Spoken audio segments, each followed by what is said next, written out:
काम करीतो विश्रांतीही घ्यावया, घेतो झोप सुखे फिरून उठतो ही ईश्वराची दया. कल्पना करा ना, जीवनामध्ये मिळालेला प्रत्येक दिवस, प्रत्येक सूर्योदय हा तुमच्या माझ्याकरता भगवंतांनी समोर दिलेला मोठा चमत्कार आहे. आम्ही आज सुद्धा असं म्हणतो की भगवंत आहे तर मग का नाही अवतार घेत. प्रत्येक युगात अवतार जर घेतोय तर आज समाजामध्ये आजूबाजूला बघितलं तर मर्यादेपलीकडचं जीवन आपण पाहतोय, अनुभवतोय. मग भगवंत आता येत का नाही. रोज सृष्टीतला नवीन कोरा करकरीत दिवस भगवंत तुम्हाला मला देतोय, नवीन श्वास देतोय. सूर्यनारायण रोज नव्या रूपामध्ये, त्याचं सगुण रूपामध्ये, साकार रूपामध्ये असलेलं दर्शन आम्हाला भगवंत देतोय. निर्गुण निराकार परमात्मा सगुण रूप म्हणजे आपला रोजचा सूर्योदय आहे, जो की आजच्या पिढीला माहितीच नाही. आम्ही सगळे सूर्यवंशी आहे की नाही, कितीतरी वेळाने उठतो सूर्योदयानंतर. पण ही परंपरा इतकी उज्ज्वल आहे की या परंपरेमध्ये, या महाराष्ट्रामध्ये, या मातीमध्ये आम्हाला जन्म घ्यायला मिळाला. हे तुमचं माझं भाग्य आहे.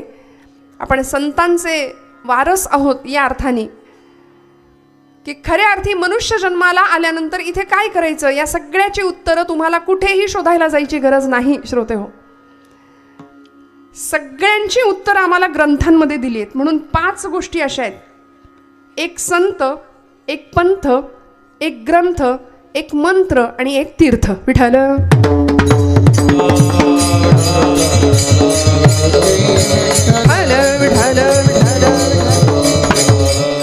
जीवनामध्ये 5 गोष्टींची असलेली कास कधीच न सोडता जर आम्ही व्यवस्थित आचरणशील या पद्धतीने जर जगलो आणि संतांनी घालून दिलेल्या मार्गावर जर जगलो, कारण यच्च यावत जीवाच्या शाश्वत कल्याणाचा विचार फक्त संतांनी केलाय श्रोते हो. तुमचं माझं सर्वतोपरी कल्याण व्हावं असं संतांशिवाय कुणालाच वाटत नाही.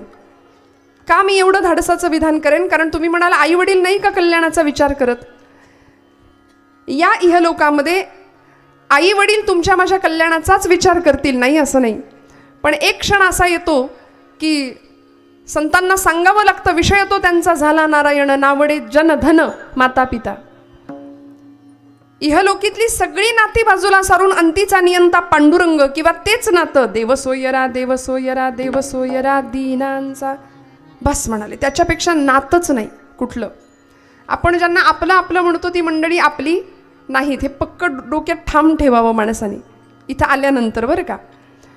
म्हणून मी महिला वर्गाला आधीच विचारलं की सगळं आपण रिलॅक्समध्ये आहात ना, 2 तास आपल्याला एकदम छान, काही चिंतन प्रपंचाचं करायचं नाही. दाराला कडी लावली आहे का, दुधाचं पातेलं झाकलं आहे का, इथं आल्यावर ते कुलूप 10 वेळा उडून बघितलेलं असतं तरी इथे येऊन त्याचं चिंतन करतो आम्ही, लागलं असेल की नाही. तर असं नाही, निश्चिंत बसा, एकदम रिलॅक्स. इथं आल्यानंतर इथलंच होऊन जायचं बरं का.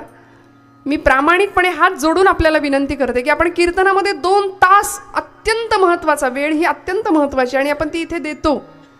मग त्या वेळेमध्ये बरं 2 तास कीर्तनकाराकडून फक्त विनोदाची अपेक्षा केली, हसण्याची अपेक्षा केली तर आमच्या आयुष्याचं हसू करून घेतल्यासारखं आहे.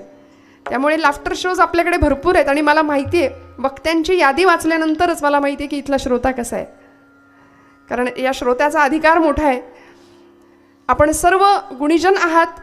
तुकोबरायांच्या या अभंगाची अर्थपूजा बांधताना महाराजांनी संतांचं तर महात्म्य आम्हाला सांगितलंच.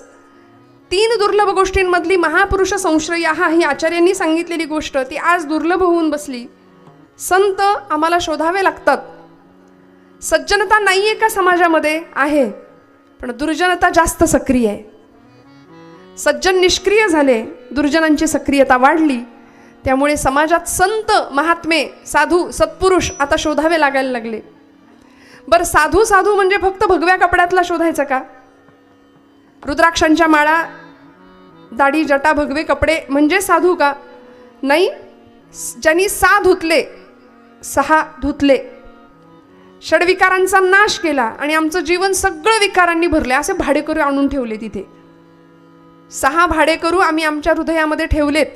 म्हणाले त्या भाडेकरूंना आधी हाकलायला लागेल आणि मग जे हृदय स्वच्छ निर्मल होईल, पवित्र होईल, तिथे भगवंत येईल.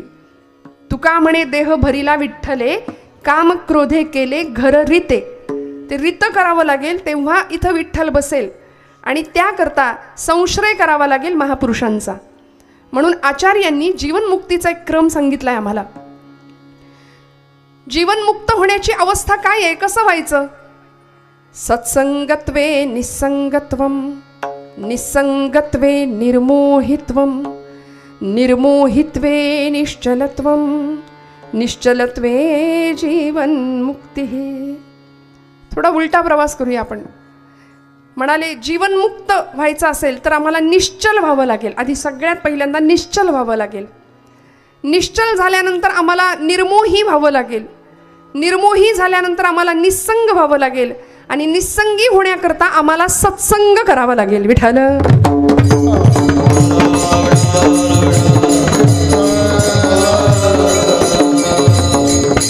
आपण सगळे जागे आहात ना? खूप लक्ष देऊन जागेपणे आपण श्रवण करणार आहात. मग या सत्संगाकरता जीवनामध्ये अशा काही पुरुषांकडे, अशा लोकपुरुषांकडे, लोकोत्तर महात्म्यांकडे, पूर्वसुरींकडे डोळे उघडे ठेवून आम्हाला बघायला लागेल की ज्यांनी आम्हाला निरंतर जागवण्याचंच काम केलंय. निरंतर. कारण तुम्ही म्हणाल आम्ही झोपलोत का? आत्ता तर जागे आहोत. पण अनंत काळापासून ही चालत आलेली परंपरा की आम्ही देहानी डोळे उघडे ठेवले तरी मन आमचं निद्रिस्त आहे.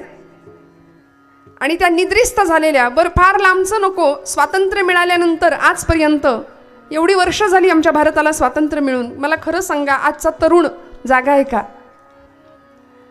आम्ही जागे आहोत का? मग ते खऱ्या अर्थीचं जागेपण जे आहे ना, विचारांचं जागेपण, आचाराचं जागेपण, ते आम्हाला मिळावं याकरता संतांनी आपल्या विचारांनी इथं ही भूमी सिंचित केली, सिंचन केलं आपल्या विचारांचं. आणि आम्ही ते सगळं सोडून मानसिक शांततेसाठी किंवा आमच्या ज्याला मराठीत फ्रस्ट्रेशन म्हणूया, असं म्हटलं की लवकर कळतं, फार नैराश्य, नुसता ताण तणाव अखंड सगळं आहे. हो सगळं आहे. परवा एक आजोबा भेटले, 7 पिढ्या बसून खातील एवढा होतं त्यांच्याकडे. म्हटलं आजोबा एवढं आहे तुमच्याकडं, तरी सुद्धा आता का बरं चेहरा असा पडलाय? का तुम्ही असे म्लान? काही टेन्शन आहे का? काही त्रास आहे का? म्हणले बाई ग अगदी खरं आहे तुझं. 7 पिढ्या बसून खातील एवढं मी कमावलंय, पण 8वी पिढी काय खाईल याची चिंता लागली. म्हणले किती वाईट आहे हे बघा. किती ताण घेऊ आम्ही. बरं बाकीचं राहू द्या. उत्तम आयुष्य मिळाल्यानंतर सुद्धा जर आम्ही उत्तम, भगवंतांनी उत्तम सृष्टीमध्ये जन्माला घातले, उत्तम नरदेह दिलाय, अव्यंग देह दिलाय, तरी सुद्धा आम्ही असे मुडदूस चेहरे करून जर त्याच परमात्म्याच्या सृष्टीमध्ये राहिलो, जगलो, तर ते त्याला आवडणार नाही. अनंत कोटी ब्रह्मांड नायकांनी सृष्टीचा पसारा निर्माण केला, एकटा होता. वेदवचन सांगतो एकोहम बहुस्याम.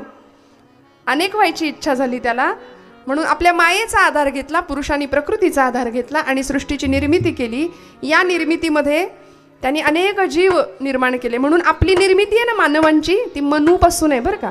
भागवतकार सांगतात नाही मनू आणि शतरूपा असं. म्हणून आमचा पहिला पूर्वज मनू आहे खरं तर. आणि ते डार्विन उत्क्रांतीवाद वगैरे मानवाची रचना माकडापासून झाली जे काही सांगतात ते आपले धर्म, आपलं नाही बरं का. ते त्यांचे असतील वंशज, त्यांच्यापासून झालेले, आपले नाही. आपण मानवापासूनच आहोत. भगवंतांनी ही सृष्टी निर्माण केली आहे आणि या सृष्टीमध्ये एवढं मोठं ब्रह्मांड आहे. अनंत कोट ब्रह्मांड नायक म्हणतो आपण त्याला, कोटी ब्रह्मांडाचा नायक. मग त्या ब्रह्मांडामध्ये अनेक प्रकारच्या, ज्याला आपण मराठीमध्ये सूर्यमाला म्हणतो बघा, आहे की नाही, गॅलेक्सीज, असंख्य सूर्यमाला, असंख्य ग्रह आहेत, तारे, नक्षत्र. त्याच्यामध्ये आपली सूर्यमाला आहे, ज्याच्यामध्ये पृथ्वी नावाचा आपला छोटासा ग्रह आहे. थोडं बारकाईने ऐका.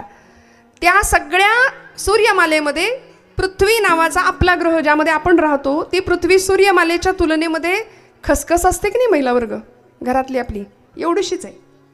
ब्रह्मांडातल्या आपल्या सूर्यमालेतली आपली पृथ्वी एवढीशी. त्या पृथ्वीवर आमचा भूगोल आम्हाला सांगतं 71% आपण जागे आहात ना, 71% पाण्याचा भाग आहे, 29% जमिनीचा भाग आहे. म्हणाले त्या 29% जमिनीवरती हा खंडप्राय पृथ्वीचा विस्तार आहे. 7 खंडांची पृथ्वी, सप्तखंडात्मक. त्यातला आपला आशिया नावाचा खंड. या खंडामध्ये अनेक देश आहेत. त्यातला आपला मेरा भारत महान. कधी कधीच फार उतू जातं 15 ऑगस्ट 26 जानेवारी पुरतं प्रेम आमचं. त्या भारतामध्ये अनेक जिल्हे आहेत, राज्य आहेत. त्या राज्यामध्ये आपलं महाराष्ट्र, त्या महाराष्ट्रामध्ये आपला प्रांत, त्यामध्ये आपलं गाव, आपला तालुका, त्यामध्ये आपलं कुठेतरी गाव छोटंसं, त्याच्यामध्ये आपलं घर. 3.5 हात फक्त जागा लागते या देहाला, पण एवढ्या सृष्टीच्या विस्तारामध्ये एक स्वतंत्र अस्तित्व म्हणून जन्माला घातलं भगवंतांनी. किती अनंत उपकार आहेत त्याचे. म्हणून मनुष्यत्वम मुमुक्षुत्वम, मोक्षाची इच्छा असणं इथे आल्यानंतर. आणि तिसरी गोष्ट आहे महापुरुष संश्रयः, संतांचा संग अत्यंत दुर्मिळ आहे. आणि तो संग मिळण्याचं हे एकमेव ठिकाण आहे बरं, हा धर्ममंडप. आणि म्हणून आज तुकोबराय आम्हाला सांगतायत की तुम्हाला जर संतांचा संग करायचा असेल, भगवंताकडे मागताना त्यांनी एवढंच मागितलंय, मला दुसरं काही नको, मला अशी माणसं ओळखण्याची दृष्टी दे की ज्यांचं जीवन अमृतासारखं आहे. कारण तुकोबराय सांगतात अमृताची वेल जशी असते तसं अमृताचं फळ असतं प्रथम चरणापासून. अमृताची फळ. टाळ्या वाजवा एकदा जोरदार. असं सेवा करताना जीव तोडून करणारी माणसं भेटणं फार दुर्मिळ असतं. ह्या साथीदारांची, ह्या गायक मंडळींची मी नावं घेतली नाहीत कारण ती खरं तर मलाही माहिती नाही आहेत. आता परिचय होईल हळूहळू. पण इतका गोड गायन आहे, इतकी सुंदर साथ आहे. 2 तास काही ठिकाणी 7.5 आहे की काय असा अनुभव येतो. 7 नाही 7.5. पण आपण सगळे अत्यंत मला सांभाळून घेत आहे, गुणीजन आहात, अत्यंत गोड गाताय. महाराजांनी अमृत शब्द वापरलाय. अमृताची फळे, अमृताची वेली, तेची पुढे चाली बीजाची. उपमा दिली संतांना अमृताची. म्हणाले त्यापेक्षा सर्वश्रेष्ठ काहीच नाहीये. नामाला उपमा देताना अमृतापेक्षा गोड आहे असं नामदेव महाराज सांगतात ना. अमृताहुनी गोड नाम तुझे देवा, मन माझे केशवा का बा न घे. बरं, संतांच्या बाबतीत अमृत स्वरूप संत असं सांगत असताना तुकोबराय एक उदाहरण ठेवतात तुमच्या माझ्या पुढे. अमृताची फळे, अमृताची वेली, तेची पुढे चाली बीजाचीही. अमृताचं झाड आहे, वेल आहे, त्या वेलीला फळ कसलं येणार? विषाचं येईल का? अमृताचंच येणार. मग म्हणाले त्या प्रकारच्याच बीजाचा विकास होत जातो. कारल्याचा वेल असेल तर आंबा थोडीच येणार आहे त्याला, नाही ना. ते विषाचं तसंच ते कडूच स्वरूप असणार आहे त्याचं. आणि हे अमृतच का म्हणाले असतील हो तुकोबराय. कल्पवृक्ष होता, चंद्र होता, आमची कामधेनू होती, अनेक प्रकारच्या उपमा देता आल्या असत्या. पण हे अमृत असं आहे ना की ज्या करता देवांना सुद्धा मंथन करावं लागलं. आणि आमचे हे अधिष्ठात्री देवता आज ज्यांच्यासाठी आपण सगळे जमलो आहोत, अशी महादेव भगवंत, ज्यांना सगळ्यांनी विनवण्या केल्या, भगवंता या आता, या आता, या आता. मेरू पर्वत रवी बनवला. इथे भगवंतांनी अवतार घेतले आपले, कच्छावतार, मोहिनी अवतार, वासुकी नागाचा सर्पाचा दोर बनवला. आणि या आमच्या भोलेनाथांना बोलवलं. काळी 4 आयुर्भैरवाचं बोलवलं. या म्हणाले आता भगवंता, हे आलंय पहिलंच रत्न, काय करायचं ह्याचं? भगवंत म्हणाले मी काय करू? नाही म्हणाले आता तुम्हाला प्यावंच लागेल, कुणीच घ्यायला तयार नाही, सृष्टीचा नाश होईल. आणि आमचे भोले बाबा, आशुतोष त्यांचं नाव आहे, लगेच प्रसन्न होतात, फार त्रास देत नाहीत भक्ताला. म्हणून आज आपण भाग्यवान आहोत. ही अधिष्ठात्री देवता आहे. आज या गुंगे परिवाराच्या आयोजनाखाली चालू असलेला महोत्सव आणि इतकं सुंदर शिवलिंगाची स्थापना, नवीन प्रतिष्ठापना, कलशारोहण, किती सुंदर देवता आहे बघा. भगवंतांनी अमृत प्राशन केलं. पीत असताना कंठामध्ये ते अमृत राहिलं, खाली गेलं नाही. विष असताना, विष पीत असताना कंठामध्ये ते राहिलं, खाली गेलं नाही. का तर म्हणाले इथे रामनाम होतं. देवर्षींनी सांगितलं होतं रामनाम म्हणा, रामनाम म्हणा, राम राम राम राम. म्हणाले छान वाटतंय. दाह होत होता, तो शांत झाला. ते अमृत मुखातून सुद्धा, ते विष मुखातून सुद्धा बाहेर यायला तयार नाही, कारण मुखात रामनाम आहे. आणि निळा कंठ झाला, दाह होतोय अंगाचा. ज्या भगवंतांनी सृष्टीला अमृताची संजीवनी मिळावी याकरता स्वतः विष पचवलं, विष प्राशन केलं. म्हणून देव आणि महादेव यामध्ये हाच फरक आहे की जे अमृत पितात आणि महादेव विष प्राशन करतात आणि ते पचवतात, म्हणून ते महादेव आहेत. विष प्राशन केलं, विष प्राशुनी अमृत सगळ्या जगाला दिलं, देवतांना प्राप्त झालं. मग हे अमृत श्रेष्ठ आहे तुकोबांच्या दृष्टीने, आमच्या संतांच्या दृष्टीने. आणि संतांना ही उपमा दिली अमृताची. दैत्यांकडं आलं, ते म्हणाले अमृत नाही. त्या मोहिनीने फसवलं ना, ती म्हणाली हे एकाच घटामध्ये आहे. फसले सगळे दैत्य, मोहात फसले, भुलले. आणि ती मोहिनी सांगते, माया होती भगवंतांची, मोहिनी अवतार भगवंतांचा. तिने सांगितलं, म्हणाले हे वरवरचं दिसतंय थोडंसं पाणी, ते देते म्हणली देवांना आणि तुम्हाला देते आणून परत अमृत. आता एका गटामध्ये असं असतं थोडीच, पण ते देवांना द्यायच्या निमित्ताने तिने देवांना द्यायला लागली. असुरांना असं वाटलं आपल्याला फसवतीये ही. आपल्या सगळ्यांना तो प्रसंग अर्थात माहिती आहे, मी विस्ताराने नाही सांगणार. पण या प्रसंगामध्ये म्हणाले देवांना अमृत मिळालं, दैत्यांना काय मिळालं? अमृततुल्य. आम्ही पितो ना आजपर्यंत, अमृततुल्य म्हणाले, अमृत नाही मिळालं. त्यामुळे हे बहुतेक तिकडून आलं की काय मला माहिती नाही, पण आमच्या सगळ्यांच्या आवडीचा तो विषय झाला की नाही आज. अमृततुल्य म्हणाले, नावं पण काय देतात आमच्या महाराष्ट्रातले लोक, वा वा. त्यामुळे असं अमृत देवांना मिळालं, देवांना दुर्लभ असलेलं अमृत. तुकोबराय त्या अमृताची तुलना संतांशी करतात. संत अमृतासारखे आहेत. म्हणजे परमश्रेष्ठ पद जे आहे, उत्तमातलं उत्तम जे आहे, संतांच्या पेक्षा चांगलं काहीच नाही आहे समाजामध्ये. कारण आईची भावना आहे, आईचं अंतःकरण आहे. अमृतासारखं जीवन ज्या संतांचं आहे, अमृतासारखं जीवन ज्या महापुरुषांचं आहे. बरं, अमृतासारखी माणसं ओळखायची कशी हो? समोर जाऊन संत ओळखता येतात का? कारण कलियुगाचा महिमा इतका भीषण आहे, भयान आहे. महाराज म्हणले, ऐसे संत झाले कल्याणगाला न बसता अंतरंग बघावं.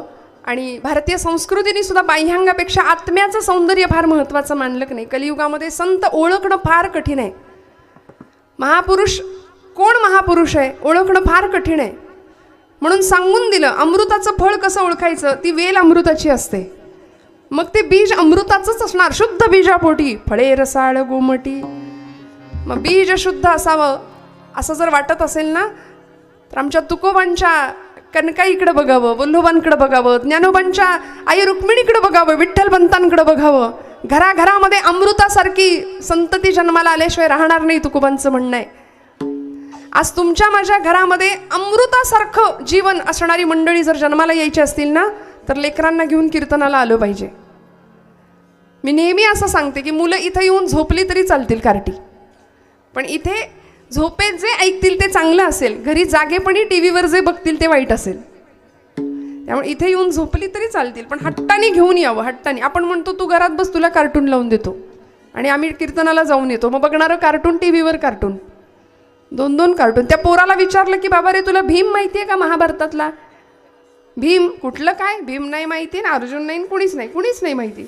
ते म्हणतं छोटा भीम माहिती आहे मला, लाडू खातो ढोलकपूरचा. या पलीकडे जाऊन काय शिकायचं काय आमच्या मुलांनी? मी कोण या प्रश्नाचं उत्तर जर कळायचं असेल ना, तर कुठेही वर्कशॉप आणि कुठल्याही गोष्टीची कास धरायची गरज नाही. इथे या धर्ममंडपात पोरांना घेऊन या, आपोआप सगळी उत्तर मिळतील. विठ्ठल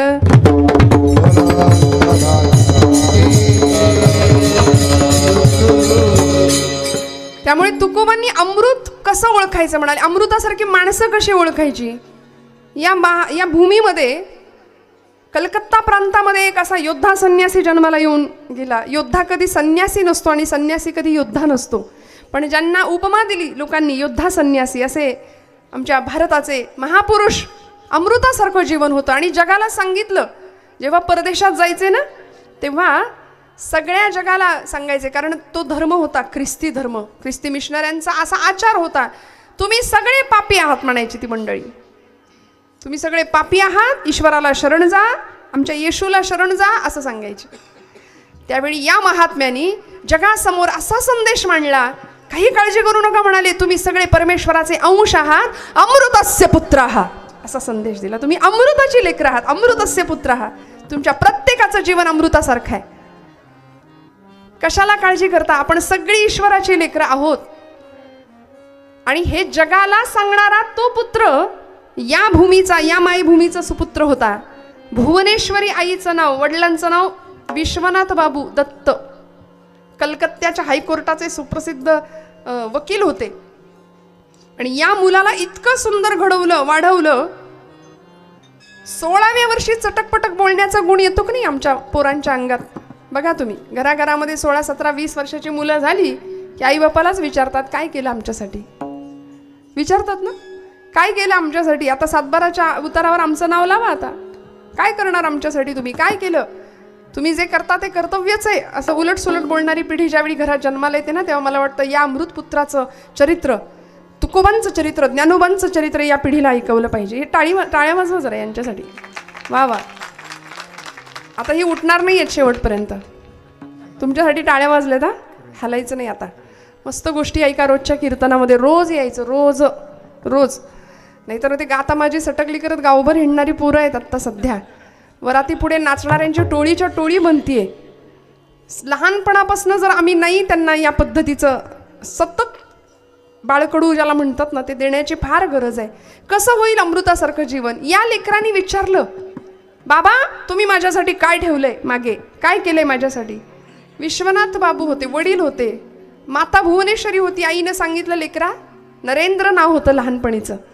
म्हणाले, नरेंद्रा, आतमध्ये जो आरसा आहे की नाही आपल्या कपाटाचा, त्या कपाटाच्या आरशासमोर जाऊन उभा राहा, तुला तुझ्या प्रश्नांचं उत्तर मिळेल. तू कोण आहेस किंवा आम्ही तुझ्यासाठी काय ठेवले. आणि तो खरंच गेला, आरशासमोर उभा राहिला आणि स्वतःचं प्रतिबिंब पाहिलं. उत्तर मिळालं हो. टचकन डोळ्यातनं पाणी आलं आणि वडिलांना उलट प्रश्न विचारला, त्याचा पश्चाताप झाला. कारण उत्तर मिळालं होतं की खरंच इतका सुंदर देह, इतकी सुंदर देखणी शरीरयष्टी, बुद्धिमत्ता, स्वतःच्या बुद्धिमत्तेवर पूर्ण विश्वास, उत्तम कार्य करण्याची इच्छाशक्ती, कल्पनाशक्ती, हे सगळं मातापित्यांनी संस्कार स्वरूपामध्ये, बीज स्वरूपामध्ये माझ्यामध्ये कधीच पेरलंय. स्वतःच्या आचरणांनी ते बीज असं असं पुढे पुढे पुढे पुढे तेची पुढे चाले बीजाची, ते आलं ना माझ्यात. मग आता यापेक्षा आईवडिलांनी काय ठेवायचं असतं मागे? आम्हाला काय वाटतं, आमच्या लेकरांना, आम्हाला जे मिळालं नाही ते आमच्या लेकरांना सगळं मिळावं म्हणून त्यांनी मागायच्या आधी आम्ही सगळं देतो. त्याला बाईक देतो, गाडी देतो, पैसे देतो, पॉकेट मनी देतो, मोबाईल देतो. आणि मग ते डबडा असा हातात घेऊन घरातले वडील, पिता, माता काहीतरी विचारत असते त्याला, अरे ऐक ना, अरे बोल ना, अरे हो. त्याचं तोंड मोबाईलमध्ये, तोंड वर करण्याचा सुज्ञपणा किंवा ती नम्रता सुद्धा नाही आहे, अशी भीषण परिस्थिती निर्माण झाली. मोबाईलमध्ये तोंड आहे, बोलायला तयार नाही नीट. आणि मग अगदी अरे ऐक मी काय म्हणतोय असं म्हटल्यावर मग कपाळावर 100 आठ्यांचं जाळं, जणू काही सगळ्या जगाचं टेन्शन आम्हालाच आहे, काय आहे म्हणून ओरडायचं. नाही हो, तुम्हाला सगळ्या प्रश्नांची उत्तर आमच्या तरुण पिढीला मिळायची असेल ना, तर ही चरित्र आम्हाला अभ्यासावी लागतील, की जी फक्त तुम्हाला आता कीर्तनातच मिळणार आहेत. दुसरीकडे कुठे नाही या चरित्रांचं गायन वाचन होणार आहे. त्यामुळे सर्वांगीण जीवनाचा उद्धार आणि परिपूर्ण जीवन जर बनवायचं असेल तर कीर्तनाशिवाय पर्यायच नाही. आता विठ्ठल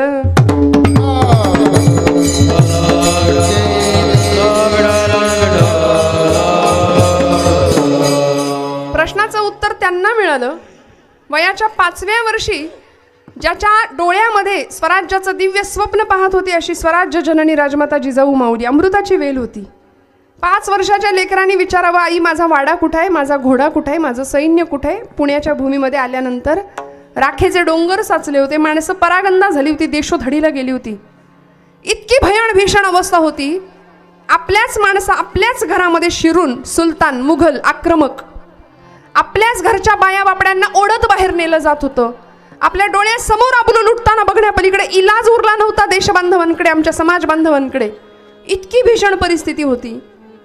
आणि या वयामध्ये 5-6 वर्षाचं वय स्मशान झालं होतं. महाराष्ट्रामध्ये सुलतानशाहीची आक्रमणं, मुघलांची आक्रमणं व्हायला लागली. राखेचे डोंगर, माणसं परागंदा व्हायला लागली, धर्मांतरणं करायला लागली, धर्म बदलायला लागली. नको बाबा म्हणाले हा हिंदू धर्म. इतकं दूषित भीषण वास्तव समोर असताना आई आपल्या 5 वर्षाच्या लेकराच्या डोळ्यात स्वराज्याचं स्वप्न बघतीये. आणि तो मुलगा म्हणतो माझा वाडा कुठं आहे, घोडा कुठं आहे. आई म्हणते बाळा इथं वाडा नाही, इथं घोडा नाही, हे सगळं तुला निर्माण करायचंय, करशील का बोल. आणि 5व्या वर्षी उत्तर दिलं, हो आऊसाहेब, आपला आशीर्वाद आणि श्रींची इच्छा असेल तर हे राज्य होईल, ही काळ्या दगडावरची रेष आहे. म्हणून 16व्या वर्षाचं वय लागतं ना लागतं तोपर्यंत रोहिडेच्या डोंगरावर रोहिडेश्वराच्या समोर उभे राहिले आणि याच महादेवाच्या साक्षीने 150 मावळ्यांच्या धारोषण रक्ताचा अभिषेक करून स्वराज्याची शपथ सुद्धा घेतली. हो, जटाटवी गलज्जल प्रवाह पावितस्थले गले वलंब्य लंबितांभुजंग तुंग मालिका मट्टमट्टमट्टमट्टमन्निनाद वड्डमर्वयं चकार चण्ड ताण्डवं तनोतु नः शिवः शिवम् जटाकटाः सम्भ्रम भ्रमन्निलिम्प निर्झरी विलोलवी च व्यल्लरी विराजमान मूर्धनि धगद्धगद्धगज्ज्वलल्ललाट पट्ट पावके किशोर चन्द्रशेखरे रति प्रतिक्षणं मम हर हर हर हर महादेव.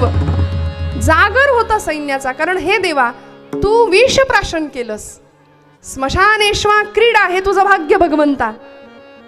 वेताळांच्या भूतांच्या सहवासात राहिलास, सर्पगळ्यामध्ये अडकवलेस.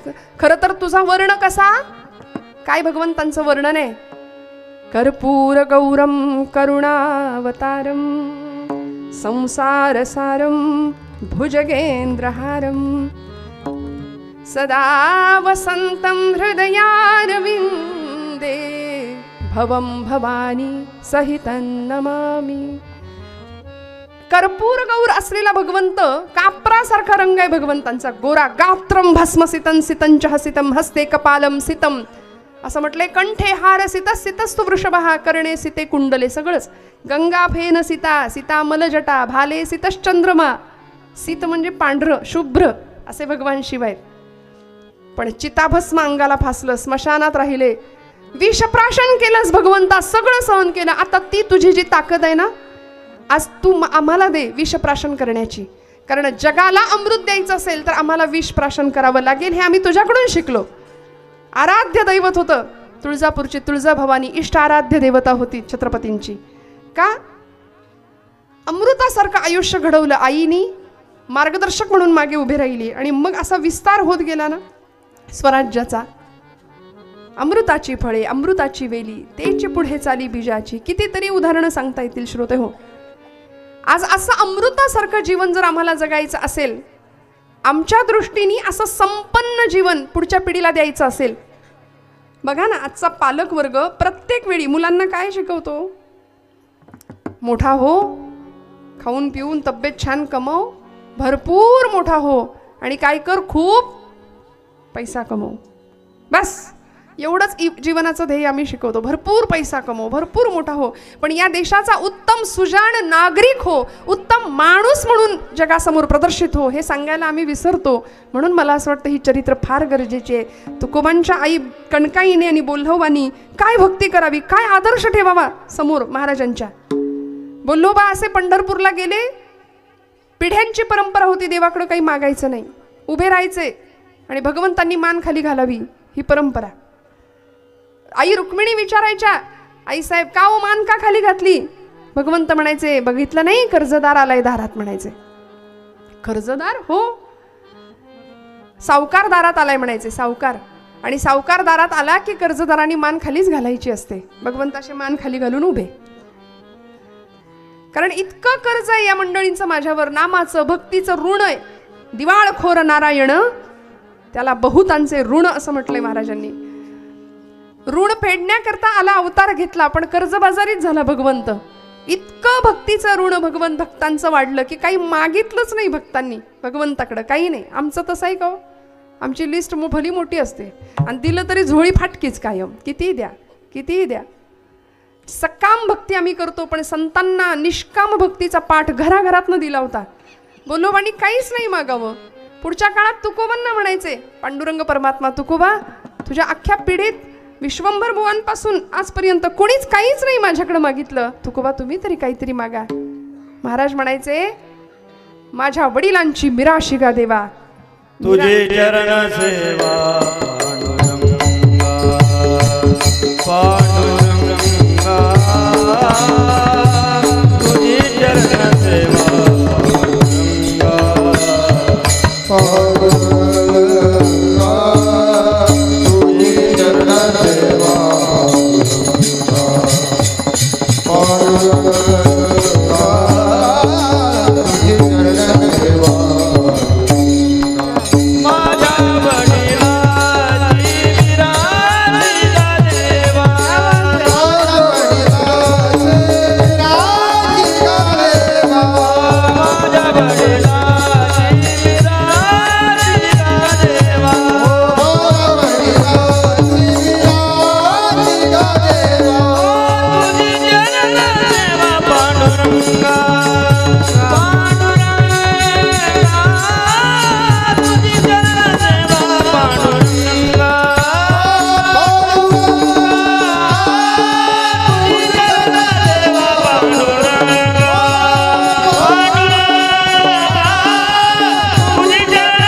मिरास हा शब्द तुकोबांनी गाथेत वापरलाय. माझ्या वडिलांची मिराशिगा देवा. मिरास आता कॉन्व्हेंटच्या इंग्लिश मिडियमच्या मुलांना हे नाही कळणार. मिरास म्हणजे वारसा, संपत्ती, इस्टेट म्हणतो ना, वाडवडिलांनी ठेवलेली. माझ्या वडिलांची मिराशिगा. काय मिराशी? तसं तर आमच्याकडे बघितलं तर आम्ही सदैव सुडके. जवळी येता चोरही धाके. चोर सुद्धा 10 वेळा विचार करेल आमच्या घरात येण्यापूर्वी की बाबा रे याच्या घरी जाऊ की नको. गेल्यानंतर आपल्याकडचंच काही सामान ठेवायची इच्छा न हो. चोर सुद्धा घाबरेल आमच्याकडे येताना, कारण आमचं दारिद्र्य असं 18 विश्व, काही घेणं देणं नाही. बरं, अशी घराची परिस्थिती आहे म्हणून आम्हाला त्याचं दुःखही नाही, कारण त्रिभुवन श्रीमंत आम्हाला भेटलाय ही भावना ठाम होती. आज आमची भावना ठाम नाही, कुठेतरी संशय आहे, कुठेतरी मनामध्ये किंतु आहे, परंतु आहे. आम्ही उपास तापास करतो, कीर्तन प्रवचनाला जातो, भजन ऐकतो, तरी सुद्धा मनात असतं देव आहे की नाही. एक जण तर म्हणाले ताई एवढा उपास केला, म्हणाले भगवान महादेव पावतच नाही. तुम्ही म्हणला तर देव बदलून बघू का, दत्ताची उपासना करू का? दत्त पण पावेना. म्हणले जाऊ का देवीकडं? जाऊ दे. म्हणाले जाऊ का पांडुरंग? अरे किती भगवंत सगुण रूपामध्ये साकार झाला तो तुमच्या माझ्याकरता, पण तो एकच परब्रह्म आहे हे जेव्हा ठाम मनात ठेवू, तो अनेक रूपांनी नटला. कोणी त्याला शंकर म्हणतं, कोणी विष्णू म्हणतं, कोणी दत्त म्हणतं, कोणी देवी म्हणतं. पण आमचा संशय पक्का झाला, बळावला की देव आहे की नाही इथपर्यंत आम्ही. पण नाही हो, ठाम विश्वासाने निष्काम भक्ती शिकवली. आणि माझ्या वडिलांची मिराशिगा देवा. आमची मिरास आहे, आमची ॲसेट आहे, आमची संपत्ती आहे ती तुझी चरणसेवा पांडुरंगा. या पलीकडं आम्हाला काही नको, कारण जीवनातल्या सगळ्या चिंतांचं निवारण करणारा चिंतामणी पांडुरंग त्यांना भेटला होता. सगळ्या चिंता संपल्या. प्रचंड कटकटी होत्या घरामध्ये. अवलामाई विचारायच्या जिजाई माता तुकोबांना, धनी तुम्ही रोज त्या काळ्याकडे जाताय म्हणायची, तुम्ही रोज त्याचे पाय पकडताय, बघा माझ्या संसाराचा पार पार इस्कोट होऊन गेला म्हणायची. जरा बघा लेकरा बाळांकडे बघा. तुकोबा म्हणायचे आवले काळजी करू नको, ज्यानं चोच दिली तो चारा देणारच आहे ग. प्रपंच बाजूला सारून परमार्थासाठी बाहेर पडले. याचा अर्थ असा नाही तुकोबा आम्हाला शिकवतात अशी प्रपंचाची दशा करा, असं नाही. हे फार डेंजर आहे बरं. तरुण पिढीसमोर असं सांगायला गेलं की ते म्हणतात संतांनी कर्तृत्व नाकारलं, प्रपंच बाजूला ठेवला, नीट कामच नाही केली. असं नाही. तेच तुकोबा तुम्हाला मला सांगताना हेही सांगतात, जोडून या धन उत्तम व्यवहारे, पण उदास विचारे वेद करी हो. उदास विचारे वेद करी हो. उदास विचारे वेद करी उदास विचारे वेद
इथपर्यंत पराग महाराज अत्यंत गोड चाल. अशी साथ असली की कीर्तन 12 वाजेपर्यंत चाललं तरी चालतं आहे की नाही? काय म्हणणं आहे तुमचं यावर? वा वा, बघा आत्ता तरी हो म्हणतायत. 11 वाजवले की मला असे दाखवतील. 11 नाही, 10पर्यंतच आपलं टाईम लिमिट आहे. पण मला सूट दिली आहे जरा. 15-20 मिनटं म्हणालेत ताई चालेल पुढं असं म्हणालेत मग अशी काका. पण हरकत नाही, तुम्हाला कंटाळा येणार नाही इथपर्यंत, अजिबात ताणणार नाही, काळजी करू नका. वक्ता तोच चांगला ज्याला कुठं थांबायचं हे कळतं. पण आपण सुज्ञ आहात, अतिशय उत्साहाने आणि इतके शांततेत आपण श्रवण करता आहात. महाराजांचा अभंगही तितकाच गोड आहे. मी सांगत होते महाराजांनी उत्तम प्रपंच करा असंही आम्हाला सांगितलंय बरं का. जोडून या धन उत्तम व्यवहारे उदास विचारे वेच करी. उदास या शब्दाचा अर्थ आम्ही असं घेतो की निष्क्रिय. उदास या शब्दाचा अर्थ असा घेतो की उगीच हसायचं नाही, बोलायचं नाही, डावीकडे बघायचं नाही, उजवीकडं काही नाही, आपलं एक असं ते घोड्याला लावतात की नाही तसं चालायचं. फक्त माझा प्रपंच, माझी मुलं बाळं, माझा संसार, माझं घरदार, माझी जमीन जुमला, माझं माझं माझं माझं सगळं माझं. अहंता आणि ममता या 2 गोष्टींनी इतकं कवटाळलं आम्हाला. अहंता आणि ते ममता म्हणजे विठाल विठाल विठाल विठाल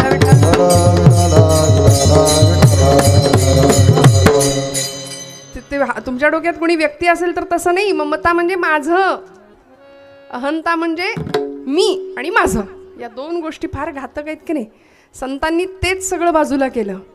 तुमच्या माझ्या अंतःकरणातले त्या 2 भावना, मी आणि माझं, अहंता आणि ममता, या 2 गोष्टी बाजूला व्हाव्यात. आणि मग आमचा प्रपंच हा जगाच्या कल्याणासाठीच होईल. जे करू जगाचा तो भार आपल्या शिरावर ऐसे थोडे तर वाटो द्या हो. मी काहीतरी देणं लागतो हे महापुरुषांनी संतांनी आम्हाला शिकवलं. म्हणून स्वतःच्या प्रपंचाला सुद्धा बाजूला ठेवायची वेळ आली तरी सुद्धा त्यांनी ती पत्करली, सोडलं. आणि जगाच्या कल्याण संतांच्या विभूती देह कष्टविती परोपकारे, फक्त परोपकार.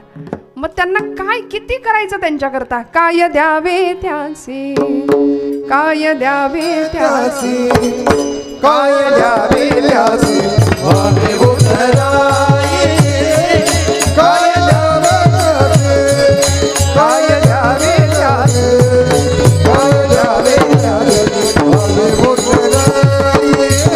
वामे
भावे उतराई. मागची मंडळी तुम्हाला नाही आवडली का चाल? नाराज आहेत का तुम्ही आमच्यावर? नक्की. काय द्यावे त्यासी भावे उतराई, ठेविता हा पायी जीव थोडा. महाराज म्हणले जीव ओतला पायावर तरी चालेल. आणि बघा ना, वाकायला शिकवलो. आज समाजामध्ये जिथे जिथे योग्यता, पवित्रता, शीतलता, शांतता, जिथे गेल्यानंतर आपल्याला शांत वाटेल. ओळखायचं कसं संतांना? आज भगवे कपड्यातलीच माणसं फक्त संत आहेत असं नाही. उत्तम प्रपंच करणारी सज्जन माणसं सुद्धा समाजामध्ये आजूबाजूला आहेत. ओळखायचं कसं? ज्यांच्या जवळ गेल्यानंतर आपल्याला शांत वाटेल. अशी वखवक वखवक नाही, उगीच त्रासले पण नाही, त्रागा नाही. जिथं गेल्यानंतर चिरंतन शांततेचा अनुभव येईल त्यांना संतच म्हणूया. मग तिथे वाकायचं. आज वाकायला कोणी तयार नाही. असं आहे, एक शायर म्हणाला, झुकते वही है जिनमें जान है, अकडना तो मुर्दों की पहचान है म्हणाले. मग आम्ही तसे आहोत का? आम्ही जिवंत माणसं आहोत. हाडामासाचं उत्तम शरीर भगवंतांनी पंच भौतिक आम्हाला दिलंय. अनंत उपकार आहेत संतांचे, परमेश्वराचे. त्या उपकाराची जाणीव ठेवून जीवनातला प्रत्येक श्वास तुमचा माझा घेतला गेला पाहिजे. आणि म्हणून काय द्यावे त्यासे भावे उतराई, ठेविता हा पायी जीव थोडा. म्हणून या महापुरुषांकडे, संतांकडे अमृतासारखं आयुष्य मिळालं, परंपरेने मिळालं. ते संत तुम्हाला मला मिळाले म्हणून आमचं जीवन अमृतासारखं करण्याचं भाग्य आमच्या वाट्याला येऊ शकतं. पण हे केव्हा? म्हणाले त्यांच्या पायाशी जाल तेव्हा. कुणाच्या पायाशी? आत्ता ज्यांची आपण वर्णनं ऐकली ते संत ओळखायचे कसे? लक्षणं काय? हे सगळं ऐकायचं आहे आपल्याला. पण महाराज म्हणाले, मला अशांचा संग दे की ज्यांच्या वचनाला सुद्धा भगवत प्रेमाची ओल असेल. अभंगाचं दुसरं चरण. ऐसी याचा संग, ऐसी याचा संग,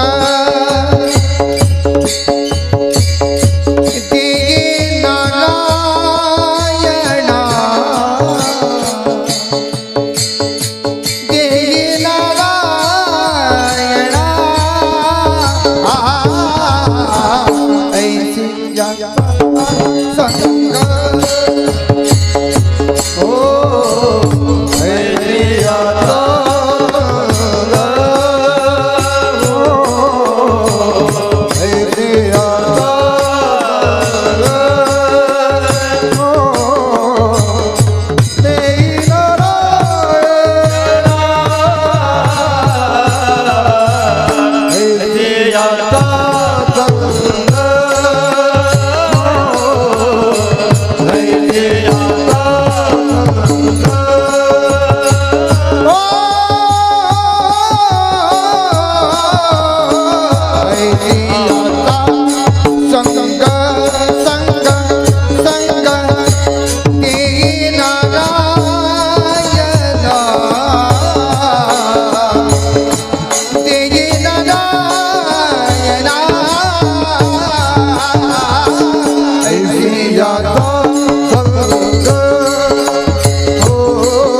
ऐसियाचा संग देई नारायण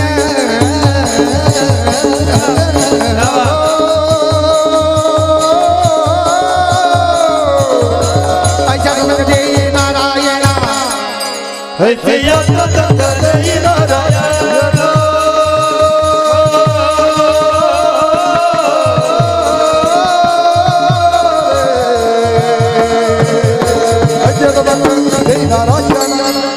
बोलावा वचना साधुतिया बोलावा वचना जयतिया बोलावा वचना जयतिया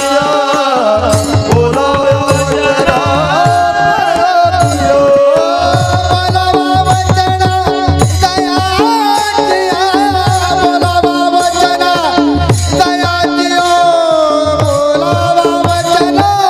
जयतिया बोलावा वचना जयतिया बोलावा वचना ऐसियाचा संग देई नारायण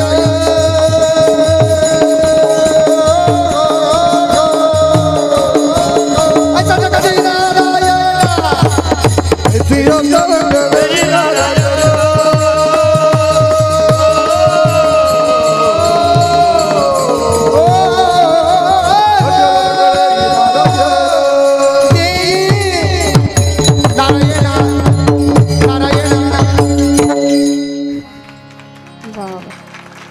आत्ता 12 वाजले तर मी जबाबदार.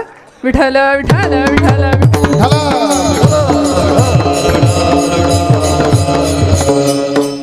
बाबा अशी साथ मिळणं. तुम्ही आम्ही खेळी मेळी गदारोळी आनंदे. आणि कीर्तनामध्ये रंगदेवता तेव्हाच येते. सगळेजण पूर्ण भावानी जीव तोडून सेवा करतात. नादब्रह्माची, स्वरब्रह्माची, शब्दब्रह्माची. आणि मग परब्रह्म साकार व्हायला किती वेळ लागतो. कीर्तनामध्ये श्रोत्यांच्या रूपात आम्ही त्याला पाहतो. महाराज म्हणतात ऐसियांचा संग देई नारायणा ओलावा वचना जयांची. या किती सोपं आहे बघा. ज्यांच्या वचनाला ओल आहे, ओलावा आहे, त्यांचा संग मला दे. इतकं सोपं महाराज सांगतायत. मग आता तुम्ही म्हणाल ओलं कसं बोलायचं, शब्द कसे भिजवायचे. ज्यांच्या वचनांमध्ये आपुलकी आहे, स्नेह आहे, आर्द्रता आहे, प्रेम आहे, भाव आहे, त्यांचा संग मला दे. आज कुणी कुणाशी धड बोलायला तयार नाही. बोललंच तर नीट बोलायला तयार नाही. शब्द संभल के बोलिये, शब्द के हात ना पाव. एक शब्द हे औषधी, तो दुसरा शब्द हे घाव असं म्हटलंय. म्हणजे शब्दांनी होणारी जखम आणि एखाद्या शस्त्रांनी होणारी जखम, यामध्ये ही शब्दांची जखम फार त्रास देते. आणि दुर्दैवाने आम्ही सुद्धा त्याच जखमा फार लक्षात ठेवतो. काही वेळा काय असतं, फॉरगेट, फॉरगिव्ह आणि मूव्ह फॉरवर्ड, या 3 गोष्टी फार पाळणं आयुष्यात गरजेचं असतात. काही गोष्टी विसराव्यात, काही गोष्टी क्षमा कराव्यात आणि काही गोष्टी सगळ्या मागं टाकून पुढे निघून जावं. हे जमलं पाहिजे बरं का.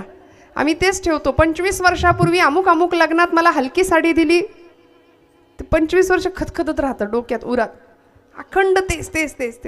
काही गोष्टी सोडूया. मुखामध्ये अखंड भगवत प्रेमाचा ओलावा राहील अशी काहीतरी व्यवस्था करता येईल का. माणसाच्या 2 प्रतिमा असतात श्रोते हो. माणूस कायम प्रतिमेत जगतो. एक समोरच्याला दिसणारी आणि दुसरी वस्तुस्थितीत असणारी. 2 प्रतिमांमध्ये माणूस जगतो. म्हणून असं म्हटलंय एकच राहावं, जसं आहे तसं समोर प्रदर्शित व्हावं. विनाकारण कुठल्याही गोष्टीचा दिखावा न करता बोलायचंच असेल ना तर भगवंताच्या विषयी बोलावं. न बोले मना राघवा वीण काही, जनी वावुगे बोलता सुख नाही.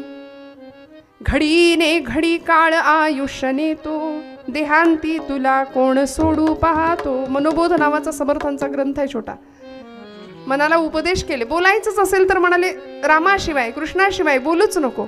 आमचं असं आहे, 4 बायका एकत्र जमल्या की सगळी वर्तमानपत्र तिथं मिळतं गावाचं. हिचं काय झालं, त्याचं काय झालं, ही कुणाबरोबर गेली, अगं ती तशीच आहे. त्यापेक्षा आपण असं म्हणूया ना, एक किती माळा जप केला तू आज, किती झाला जप. ज्ञानोबांचं तुकोबांचं काही वाचलंस का, काही ग्रंथांना स्पर्श केला का. मी नेहमी सांगते की आपण बघा ना, अनेक गोष्टींकरता व्यवहारामध्ये जरा काही बिनसलं की आपण तब्येतीत बिघाड झाला की डॉक्टरांकडे जातो. डॉक्टर प्रिस्क्रिप्शन देतात, मेडिकलमध्ये जातो, औषध गोळ्या आणतो आणि त्या देवापुढे ठेवतो ना हळदी कुंकू हात. नाही की नाही. ते औषधं घेतो, जो काही कोर्स असेल तो श्रद्धेने पूर्ण करतो. का? इच्छा असते, गुण पडला पाहिजे, फरक पडला पाहिजे. मग संतांचे हे ग्रंथ म्हणजे तुमच्या माझ्याकरता औषधाचंच काम आहे. जीवनातल्या नैराश्यावरचं औषध आहे, जीवनातल्या सगळ्या समस्यांची उत्तर आहे. तिथे शंका नाही आणायची. ते मात्र आम्ही सगळं पोथ्या बासनात गुंडाळून तिथं मात्र हळदी कुंकू वाहतो. तिथे सगळ्या प्रश्नांची उत्तरं मिळतील, तिथे मनामध्ये शंका नाही आणायची. आणि संतांनी आम्हाला आचार विचार, बोलावं कसं हे सुद्धा सांगितलंय. कसं बोलायचं? जिभेची 2 कामं आहेत, स्वाद आणि दुसरं काम आहे, पहिलं काम आहे स्वाद, खायचं, चव चाकतो आम्ही. आजचं जिरत नाही तोपर्यंत उद्या काय बनवायचं. महाशिवरात्रीच्या उपासाला मी काय खाऊ, याचं महिनाभर नियोजन असतं आमच्याकडे. उपासाचे 108 पदार्थ पुस्तकं लिहिली. आमचे पुण्याजवळचे कोडीत गावचे एक आचार्य अत्रे, आपल्या सगळ्यांना माहिती आहे अत्र्यांचं नाव. महाराष्ट्रामध्ये अत्रे नवीन नाही आहेत कुणालाच. अत्र्यांनी एक पद लिहिलं, म्हणाले की हे असं विडंबन काव्य त्याला म्हणतात. ते म्हणाले, उपास मज लागला सखे ग बाई, उपास मज लागला. कसं भक्ती आहे आमची बघा. उकडले बटाटे 6, आत्र्यांचं काव्य. मोजिल्या खार का 10, हे एकटीसाठी बरं का. आणि म्हणायचं उपास उपास उपास उपास. दिवसभर तोंड असं असतं की जणू काही गिळलंच नाही आम्ही. आणि सगळ्या म्हणजे जगाचं टेन्शन असल्यासारखा चेहरा. मी निंदा नाही करत आहे, आत्र्यांचं काव्य सांगण्याच्या निमित्ताने बोलते. आणि कुणी आपल्यापुरतं घेऊ नका बरं का. उकडले बटाटे 6, मोजिल्या खार का 10, किस नुसता केला पहा सखे ग बाई, उपास मज लागला. उपास मज लागला सखे ग बाई, उपास मज. यांना वाजवायचंच आहे. हा उपास मज भोवला. दिवसभर असा उपास उपास उपास करत आम्ही एवढं सगळं, एकादशी दुप्पट खाशी आपल्याकडे म्हणच आहे. आणि मग शेवटी जीव कासावीस झाला. जमेनाच आता शेवटपर्यंत. चतुर्थी सुद्धा आम्ही करतो, पण सकाळी ब्रश करतानाच काय रावसाहेब आज चंद्रोदय किती वाजता आहे हे चिंतन. म्हणजे त्या गणपतीपेक्षा चंद्राची आम्ही एवढी वाट पाहतो त्या दिवशी, म्हणजे मग आम्हाला गिळायला मिळतं की नाही. हा उपास मज भोवला, जीव कासावीस झाला. नाहीच सुधारलं, शेवटी दही भात मधुर चोपला सखे ग बाई, उपास मज लागला. उपास मज लागला सखे ग बाई, उपास मज. हे आत्र्यांचं काव्य. म्हणून फार कोणी त्यांच्या नादी लागत नव्हतं. आणि अशा पद्धतीचं की स्वाद हे जीवनाचं पहिलं काम आहे. म्हणजे जिभेचं पहिलं काम. दुसरं काम आहे वाद. पहिलं काम स्वाद, दुसरं काम वाद. म्हणून जगातली 99% भांडणं जिभेमुळे होतात. आणि ती कमी पडली की माणूस हाणामारीवर उतरतो. आणि आज समाजामध्ये असं आहे, 2 माणसं भांडत असली तर पूर्वीचा काळ असा होता, तिसरं जाऊन सोडवायचं. आता असं आहे, 2 भांडत असली की तिसरं शूटिंग करायला विसरत नाही, सोशल मीडियावर टाकायला. इतकी नतद्रष्ट आणि इतकी पाषाण हृदयी माणसं आम्ही झालो. एखादा अपघात झाला तर पूर्वीची मंडळी मदत करत होत्या, पहिले फोटो काढतील पहिल्यांदा. या सगळ्या गोष्टींची सांगायचा मुद्दा, ओलावा वचना जयांची. या वचनांना, आचरणांना स्नेहाचा ओलावा असला पाहिजे. आर्द्र जीवन असलं पाहिजे आमचं, की दुसऱ्याला त्रास नाही. भगवंतांनी याकरता माझी योजना केली आहे. 750 वर्षापूर्वी पायरीवर बसला म्हणून मारलं आमच्या चोखोबांना. त्या काळच्या लोकांनी इतकं मारलं, इतक्या वेदना झाल्या, सर्वांगापर्यंत कळ जावी. आणि पांडुरंगा, अरे माझ्याच कर्माचं फळ असेल रे हे, कुणाला दोष नाही दिला. आम्ही मात्र जरा बिघडलं की बाकी नाही, देवावरच खापर पडतो. काय रे, तो खरं तर तुमच्या पुण्यातही नाही पापातही नाही. सगळं प्रारब्ध आमची गाठोडी घेऊन आम्ही आलोय आणि भोगतोय. पण भोग कमी करण्याचं किंवा ते भोग भोगण्याची ताकद देण्याचं काम परमात्मा आम्हाला निश्चित करणार आहे. कधीच नाही तक्रार केली. तक्रारी तुम्ही आम्ही करतो, संतांनी नाही तक्रारी केल्या. जे आहे ते स्वीकारलं.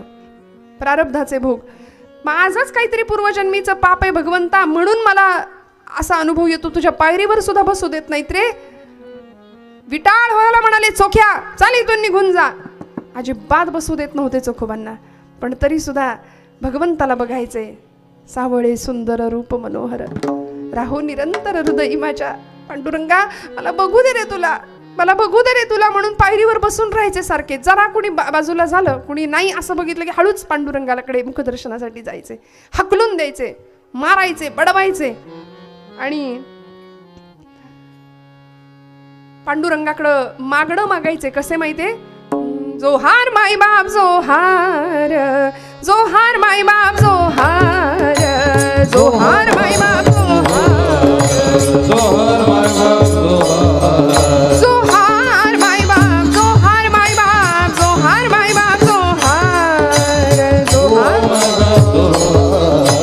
जोहार माय बाप जोहार माई बाप जोहार. तुमच्या महालाचा मी महार, तुमच्या महालाचा मी महार, तुमच्या महालाचा मी महार. माय बाप जोहार माय बाप जोहार, जोहार माय बाप जोहार, जोहार माय बाप जोहार, जोहार माय बाप जोहार, जोहार माय बाप. बहु भुकेला झालो, बहु भुकेला झालो, बहु भुकेला झालो, बहु भुकेला. टाळ थोडे बारीक कर.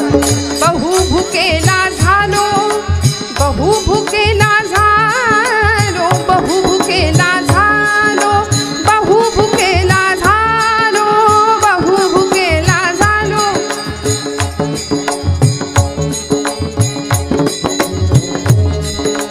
बहु भुकेला झालो, तुमच्या उष्ट्यासाठी आलो, तुमच्या बुटासाठी आलो, तुमच्या उष्ट्यासाठी आलो, उष्ट्यासाठी आलो, तुमच्या उष्ट्यासाठी आलो. चोखा म्हणे पाटी आणली, चोखा म्हणे पाटी आणली, चोखा म्हणे पाटी आणली, उष्ट्यासाठी आणली, तुमच्या उष्ट्यासाठी आणली. माय बाप जोहार माय बाप जोहार, जोहार माय बाप जोहार, जोहार माय बाप.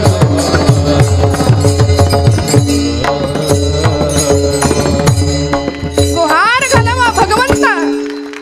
अरे मी आलोय भगवंता, मला भेट दे रे. आणि मध्यरात्रीच्या वेळी असं मारून लोकांनी हाकलून दिल्यानंतर चंद्रभागेच्या त्या वाळवंटामध्ये एक चंद्रमौळी झोपडी बांधावी, तिथं राहावं. पांडुरंग परमात्म्यानी वेश बदलून जावं, चोखोबांना मार लागलाय म्हणून हातापायाला चोळून द्यावं, दाबून द्यावं, सेवा करावी. तुका म्हणे त्याचा देव सर्व भार चालवी, कामार होऊन या. गडी व्हावं, सेवक व्हावं, दासांचं सुद्धा दास व्हावं, हातपाय चेपून द्यावेत आणि म्हणावं, अरे चोख्या, अरे कशापायी जातोस तिथं, कशापायी हट्ट करतो भगवंताच्या दर्शनाचा, मार खातोस. नाही नाही, पांडुरंगाच्या दर्शनात जे सुख आहे ना ते कुठंच नाही. सुखाचे जे सुख चंद्रभागे तटी, सगळ्या सुखांचं परम सुख परम धन मला त्या विटेवर बघायला मिळतं, मला जाऊ द्या. अरे चोख्या, एवढा मार खातोस, ते बडवे पुजारी तुला इतके मारतात, कशापायी काय जातोस? तुला आत्ता भेटायचे का म्हणले? कोण आले? पांडुरंग स्वतः आलेत. चल म्हणाले, तुला आत्ता नेतो म्हणून राऊळात नेलं, गाभाऱ्यात नेलं मध्यरात्री. आणि भगवंतांनी सोबत आलेले एका वृद्धाचं रूप घेतलं होतं, वृद्ध वेशी ब्राह्मणाचं. गायब झालं आणि मूर्तीत चैतन्य प्रगटलं. पाषाणामध्ये चैतन्य निर्माण करण्याचं सामर्थ्य संतांकडे होतं, तुमच्या माझ्याकडे नाही.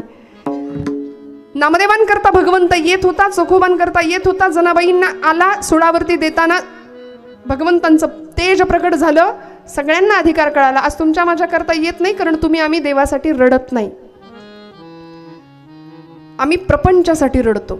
माझा मुलगा, माझी मुलगी, माझा पती, माझा नवरा, माझा सासरा, प्रपंचासाठी इतके रडू. पण खरं सांगू का, मी हात जोडून सांगते, खूप लक्ष देऊ नये का, प्रपंचासाठी कितीही करा, तुम्ही कितीही करा, मुलांसाठी करा, बाळांसाठी करा, लेकरांसाठी, नातवंडा पंतवंडा सगळं करा, पण प्रपंच म्हणणार नाही तुम्ही केलं म्हणून. सख्खी लेकरं सुद्धा म्हणतात तुमचं कर्तव्यच होतं, काय विशेष केलं, पण माझ्या भगवंतासाठी एवढंच करा. पत्रम पुष्पम फलम तोयम यो मे भक्त्या प्रयच्छति तदहं परुतुम भक्त्यामी अश्नामी प्रयुतात्मनः. काहीही दिलं, थोडंसं एवढंसं दिलं, पत्र पुष्प फल तो एक, तरी मला चालेल म्हणाले भगवंत, चालेल.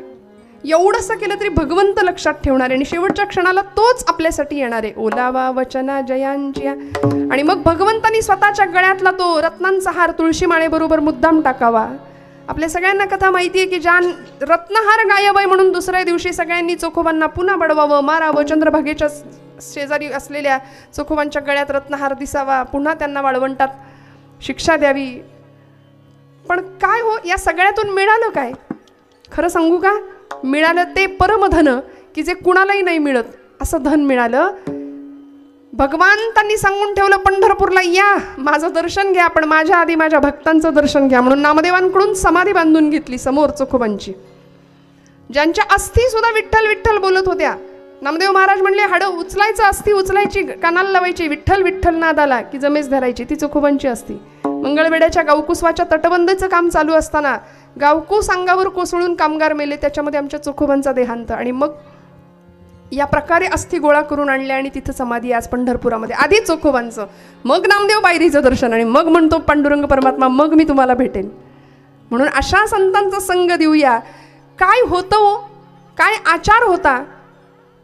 उत्तम सेवन शीतळ कंठासी पुष्टकांती तैसी दिसेवरी.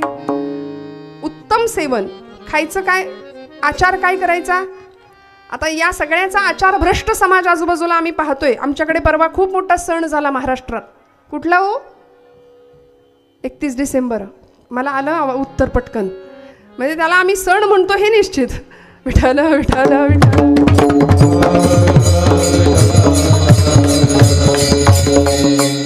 हा कुठला सण नाही, पण सणापेक्षा मोठं महत्त्व आम्ही त्याला देऊन ठेवलं. पाश्चिमात्यांचं उच्चिष्ट आम्ही उगीच खरकटं खातो.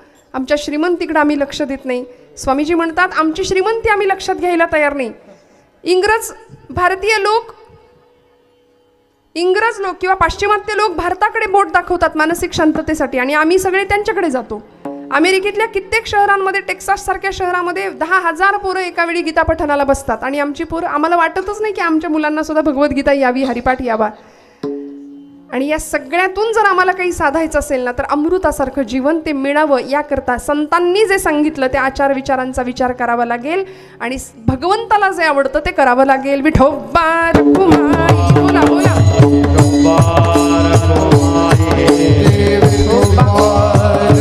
टाळी वाजवा, टाळी वाजवा.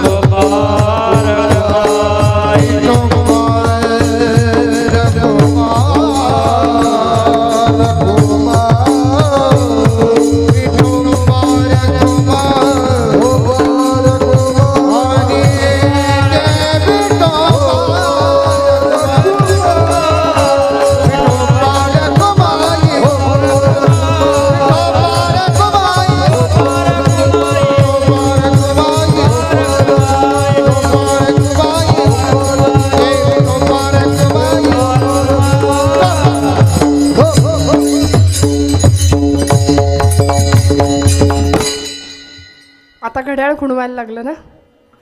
रोजची 10ची वेळ आहे आपली. पण श्रोते हो,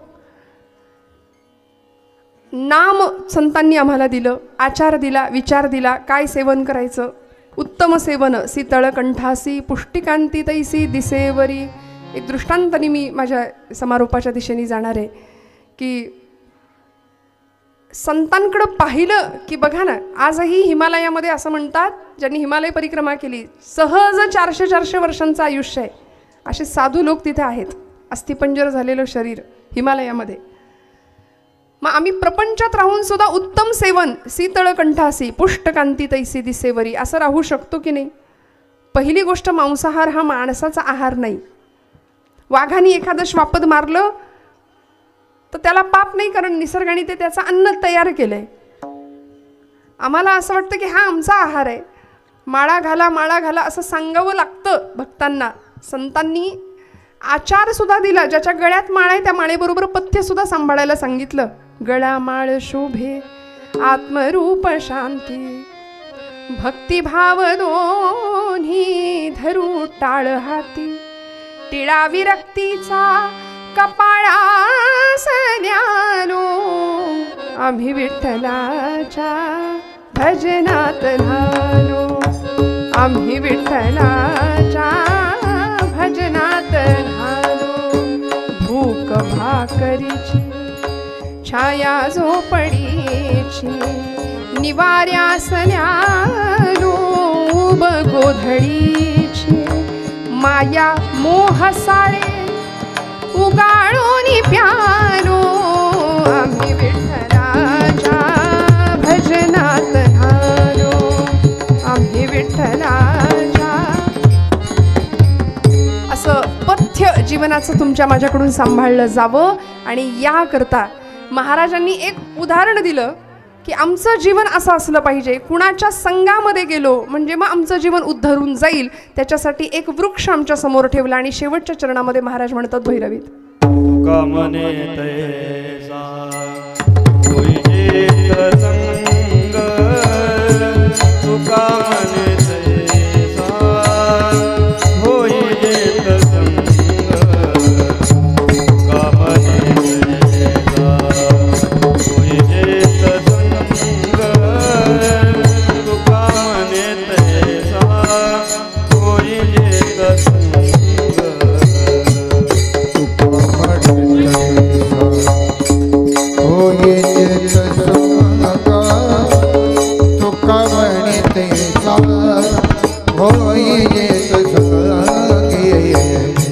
होय